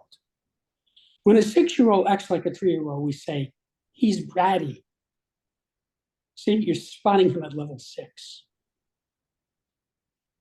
Well, when you go above adolescence, what comes after adolescence? Adultness, grown-upness, right? Sometimes I run into people and I say, act your age, grow up, act like an adult. You know, if you can't act like an adult, we don't want you around here. You know, you see a lot of these people online and they're ranting and raving and using vulgarity. That's not the way adults behave. You know, if you don't like Biden or you don't like Trump, fine. That's fine. but you don't want to act like a child about it. Mm-hmm. You want to act like an adult. Then above that is maturity, a mature person. A mature person is complete. You can see this in a person. When a person is mature, you can see the completeness in the person. He's like a whole person. And then above that, we get to wisdom, which is calmness. Any questions? No, I can just like see how all the other different scales can sort of play into all of them. Like something from another scale can play into something on another scale. I can see how it's all interconnected. That's right. It's all interconnected. And that's why you have generally upscale people and generally downscale people. You'll find a guy, he's got 160 IQ, he holds a doctorate, he owns his own company, he has a beautiful wife, he drives a new car. This is an upscale person. And if you start spotting this guy on these various scales, you'll find he will be in high levels across the board. It's what I call an upscale person. And there are downscale persons. The type of guy, he's only interested in drugs and alcohol. He's not faithful to his spouse. He doesn't take care of his children. You know, that's a downscale person. So this gets into, you've touched on an axiom of Septemics. One of the axioms, by the way, I did not put the axioms in the book because we're trying to make this easily accessible to general public. But since we're doing this interview, I'll tell you. One of the axioms is that being at or near the top of any scale is both a cause and an effect of being at or near the top of any other scale. And being at or near the bottom of any scale is both a cause and an effect of being at or near being the bottom of another scale. So it's they sort of bleed into one another. So, and the beauty of this is, if you raise somebody one level on any scale, that will affect his behavior on the other scales. Mm. So what I would see in my clients, for example, when I was working with them, is that they would gradually work up on a variety of scales, you know? Even if you're not addressing it. Another way that I explain this to people in my interviews is that the common denominator of all these scales is insight. Excuse me. So these scales develop insight. When you move a person up a level, it's because you made him more insightful. So people who lack insight are at or near the bottom of these scales. And people who have a lot of insight are at or near the top of these scales. Also, when a person is high on any scale, it's because he's insightful in that area. And when a person is low on any scale, it's because he lacks insight. So as you use this book and you move yourself up step by step, your insight is generally improving. And that improves your ability to use these scales because you have more insight with which to address them. Mm. So this requires insight, and it also develops insight. Mm. So let's say you have some guy, some drug addict living on the street who lives by stealing, right? This is not an insightful person. Now, how he got that way is another story. He may have had terrible things done to him, but this guy is not insightful. So he's at or near the bottom of these scales.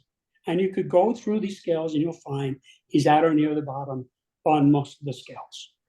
That's why he's a homeless person and a drug addict. So that's how it works. Makes total sense. Next. Okay, the scale of attack. Now, this is something that people are not going to understand when they first look at it. What do you mean the scale of attack? And this is something that is to me, is a very important indicator. I look at this all the time in evaluating people. So notice, first of all, you have this separation, this horizontal line between 2 and 3, and another horizontal line between 5 and 6. So the people in level 1 and 2 are sane people. People at 3, 4, and 5 are neurotic people, and the people at 6 and 7 are psychotic. It's also true that the people at 6 and 7 are suicidal. The people at 3, 4, and 5 are cowardly, and the people at 1 and 2 are courageous. Well, you see, this is about attack. A coward is not going to attack. A coward doesn't have the ability to attack because he's a coward. He's at level 3, 4, or 5. And as far as people at 6 and 7, they're crazy. They're crazy people. And one way or another, they're killing themselves. Crazy people. They kill themselves by drugs, by eating themselves to death, by being in abusive relationships. You know, suicide comes in many forms. And that's what you get from people at 6 and 7. So the people you want around you are people at 1 and 2. These people are sane and they're courageous. And that is a feedback loop. The person is courageous because he's sane, and the person is sane because he's courageous. This tells you what to look for. I think I may have told you that I had a friend in New York who was walking down the street many years ago. Guy came up to him, pulled a gun on him, and said, "Give me your wallet." He said to him, right? I told you that story, right? He said to him, "Look, you can shoot me if you want, but I'm not giving you anything." And the guy ran away. The guy was obviously courageous. Yeah. And you said this was a very sane person. I knew this guy well. This guy was as sane as the day is long. There was nothing neurotic about him. You know, he was really in present time and space. So let's look a little bit at the type. This is linear, which means there's no confusion between 1 and 7. It's quantum, meaning you skip in an instant from one level to the next, if you change at all. And by the way, if you can get somebody to change on this scale, that's a big deal. This is not a scale like the scale of evaluation where people change by the minute. This is a chronic thing. You'll find a person who cannot attack. He's in fear. That's why he cannot attack. And it's a big deal to get this guy to move up to must attack. And most people don't realize a guy who must attack is much better off than a guy who cannot attack. A guy who cannot attack just sits in the corner and cowers. A guy who must attack, that's not an enviable state. That's a belligerent person. But he's better off than the guy who lives in fear. This guy will get in fist fights, but he's not hiding under the bed. So this is a specific skill because a guy might for example, athletes in their area are very high on this scale. You cannot have a football player who's not willing to attack. That's what the game is about. It's certainly true in boxing, and it's even true in baseball. You know, you have to be willing to attack. Now, it doesn't mean you want to hurt the other player, but within the context of the game, you know, you want to beat that pitcher when he throws you that pitch. So that's a willingness to attack.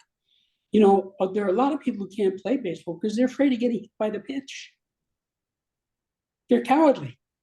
It takes a lot of guts to stand there and have some guy throw a ball 90 miles an hour within a foot or two of you. Okay? So people who are cowardly They can't play baseball. Maybe they can play softball because it's not dangerous, Right. but baseball is a dangerous game. I mean, people get hit, and there was once a guy who was killed by a pitch, and that's when they, as a result of that, they started requiring helmets because of that incident. Oh, excuse me. That's when they started changing out the ball so that you could see it. The helmets actually came later.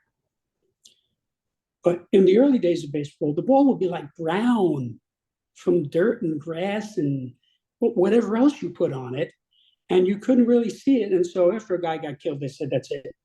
Once the ball gets dirty, it's out of the game. And now, if you watch baseball, if the ball hits the ground once, they throw it out of the game. Right. Because they're all millionaires and billionaires. Right. So anyway, that tells you something. Same thing with boxing. You can't be a boxer if you're cowardly. You have to be willing to attack.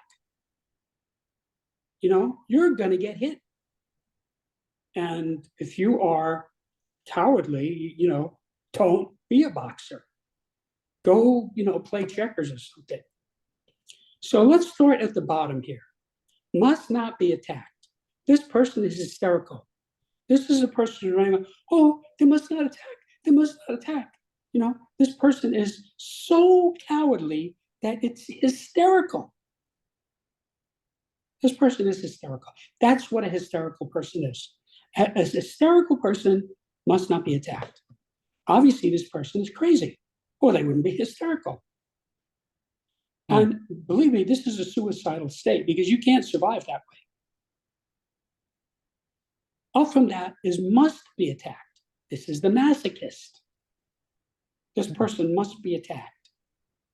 This is like the guy who will go into a bad neighborhood and get beat up. Now you'll say, isn't that crazy? Yes, it's crazy. It's not as crazy as being hysterical, but it's masochistic.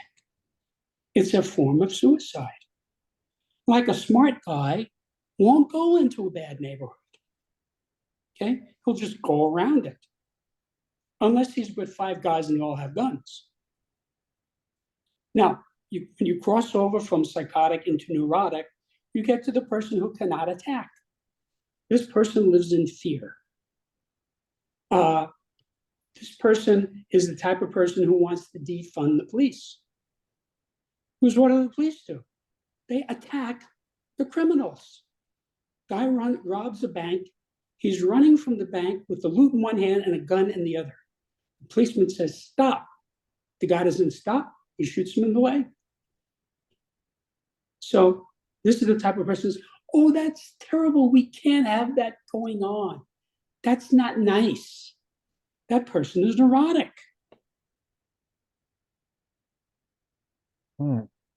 Above that is must attack. This is the bully. He's belligerent. He's got a chip on his shoulder and he must attack. So this guy is going to get into a lot of trouble. He's going to get into fights. He's going to get a broken nose, broken knuckles, and so forth. Is this neurotic? Yes, it's neurotic. And it's a type of cowardice. I figured out a long time ago when I was a kid that bullies are cowardly. Now, a bully is not as cowardly as the person at level 5 who cannot attack, but he's still cowardly. That's why he's a bully, because he's cowardly. Up from that is unwilling to attack. This is the pacifist. Oh, we must not attack. Like the people who say we shouldn't have dropped the atom bomb on the Japanese. There were calculations that if we had to attack the Japanese homeland, we would have lost 1 million men. Now, we ended the war with Japan without losing a single person because we dropped the bomb on Hiroshima and then on Nagasaki. And then the Japanese were smart enough to say, we give up. So this is very foolish. Unwilling to attack is pacifism. It's very foolish. You have to be willing to attack. There's something called castle law. If somebody comes into your house against your will and threatens you harm and you shoot him, that is justifiable homicide in most jurisdictions. Right? You weren't looking for trouble. You're in your own house. The guy breaks in. You don't know if that guy has a knife or has a gun or is a jujitsu master. So a person who's unwilling to attack would be hiding in the closet. So that's not a good way to handle it. Mm. Now, I actually have a relative who had a criminal break into his house at night with a gun, and my cousin shot him and killed him. That was the appropriate response. He didn't get in any trouble. Here's a dead guy on the living room with the gun in his hand. My cousin called the cops. They came over, said, yeah, broke in here, middle of the night, had a gun, I shot him. That's what guns are for. Mm. So then you cross over into the same band. The lowest level is willing to attack. A person who is willing to attack is brave. Now, I'm not saying that he wants to attack. Right. I'm saying he's willing to attack, right? If somebody bothered my son, I'd hit him in the head with a baseball bat. I'm not going to let somebody bother my son, okay? So that's normal fatherly behavior. Mm-hmm. You don't just stand there and let somebody beat up your son. Right. That's what a coward would do. It's parental neglect. Up from that is no need to attack. Objectivity. Now, how is no need to attack objectivity? A person who is objective has no need to attack. This is like the guy, he sees that you got millions of people who hate Donald Trump's guts.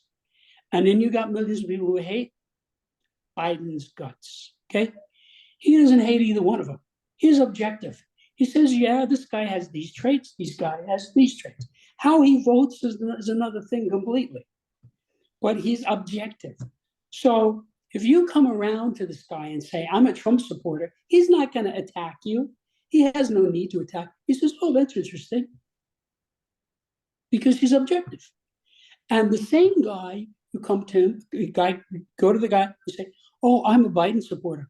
Oh, okay. See, that's even more courage. You can confront both of these people. This person has no need to attack. That does not mean the person will never attack.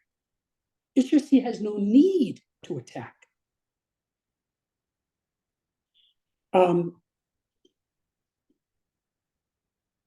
Sometimes, like in divorce cases, you'll have the husband kill the wife or the wife kill the husband. Well, you talk to those people, they're not objective. They have it all justified. Oh, he was an evil person, I had to kill him. Well, upscale people don't do that. Many upscale people get divorced and still stay friends. Because they can be objective. They can see, well, yeah, she didn't like me because I was a chain smoker. She didn't like the small. I didn't like her because she was a lush. She was drunk half the time. Okay, so we broke up. See, that's being objective. There's no need to attack. That's where you want to be. You want to be where you have no need to attack. When you don't need to attack people because of their religious beliefs. You don't need to attack them because they're of a certain race or ethnicity. There's just no need to attack. Right? So like I read the Book of Mormon. I'm one of the few people who actually read the book who's not a Mormon because I read everything. I met some Mormons. They said, here, read the book. I said, okay, I read the book. Didn't make me a Mormon, but I'm educated about it. So, I have plenty of Mormon friends. They have their own way of doing things, and that's fine. That's their thing. I don't need to attack them. Right. It's like if there are people who are rabidly pro-choice. Oh, you must never have an abortion, no matter what. I'm not going to attack those people. I don't agree with them, you see? And then you have people who use abortion as birth control. Oh, I want an abortion, I got pregnant, let's just give it to the baby. So, I don't really agree with that either. And that's where most 70% of people are sort of in the middle on this subject. So, but I'm not going to attack anybody no matter what they say. Because I have no need to attack.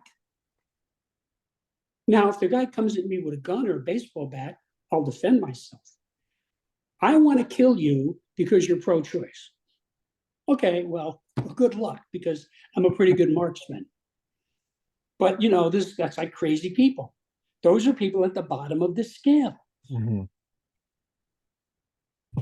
Now, how many people would you say that you come across are at level 1? Very few. Really? But remember, this is a specific scale. So it depends on what frame of reference you're in. Right. Like some people, you can talk to them about politics. They don't really care. They don't get excited. But if you try to denigrate their religion, they're up. Yeah. So, if you study the history of the Catholic Church, it includes things like the Crusades, the Inquisitions, the selling of indulgences, okay? A lot of really bad things. There are some people, you can't even mention those things because you're attacking their religion. Now, I have nothing against Catholics. I have lots of Catholic friends. I'm just saying, if a person is at must attack, or he wants to pick a fight with you because you mentioned that the Catholic Church for several hundred years killed, tortured, and maimed people because they didn't agree with them. That is a historical fact.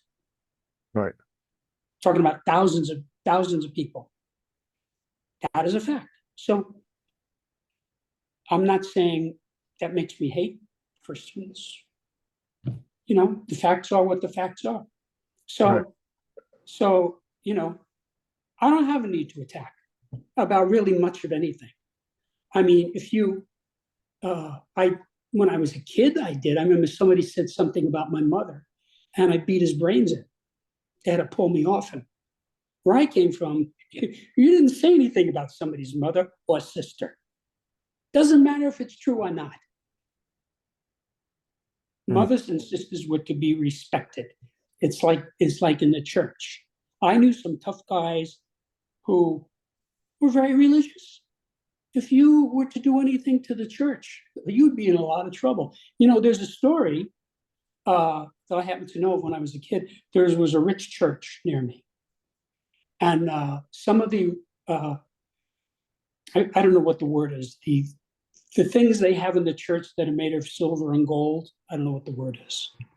Some criminals came in and stole them. So the pastor told the local mafia people, because mafia people give a lot of money to the church. Did you know that? It's when the pastor needs a new roof, he goes to the local don and he says, I need 25 grand for the church. He says, here, take it. So what happened was, true story. A couple of days later, a couple of thugs were found dead in the trunk of a car, and all of these valuable items mysteriously returned to the church. Nobody knows how.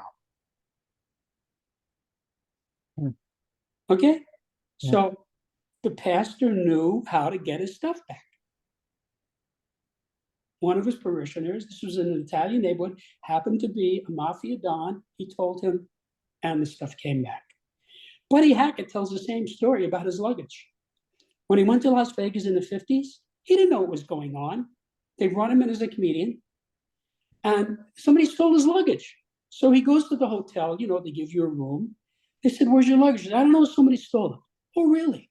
So a couple of days later, mysteriously, his luggage was returned. He didn't know that the mafia ran Las Vegas in those days. They owned all the big hotels. So the reason they could pay him $25,000 a week or whatever it was because they made a lot of money. And that's why the mafia went to Las Vegas, because they made a fortune because they could do gambling legally. Hmm. Anyway, we're at 5 o'clock, so it's a good place to end. Okay. Any questions? No, I mean, I'm sure next time we meet, I will have more questions. Okay. But I just wanna I try say not to ask closing. too many questions because I know you want to get through these. But Right. I could ask all day because this stuff is just fascinating. Okay. Well, I just want to say to the viewers, take this seriously. This is really important, this scale. This tells you who you want around you, Yes. because a person's willingness to attack corresponds to his sanity. Hmm. Hmm. Definitely. I would want to go just a little bit further on that too, like the previous scales that we came across or today. Like you see that so prevalent in today.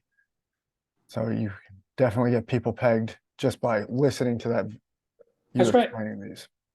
That's right. If you just listen and watch people, they will tell you their levels. They will demonstrate their levels by their behavior and their speech. And it's not hard. You just have to know the material. Right. And also you can get a glimpse of yourself of what you've done on some of these scales and you're like, oh, okay, Right. I got work to do. That's right. Find your level and move yourself up to the next level. It can be done. All right. All right, guys, join us for part 4 coming up next. Thanks, Brett. Thank you. I'll see you. Bye.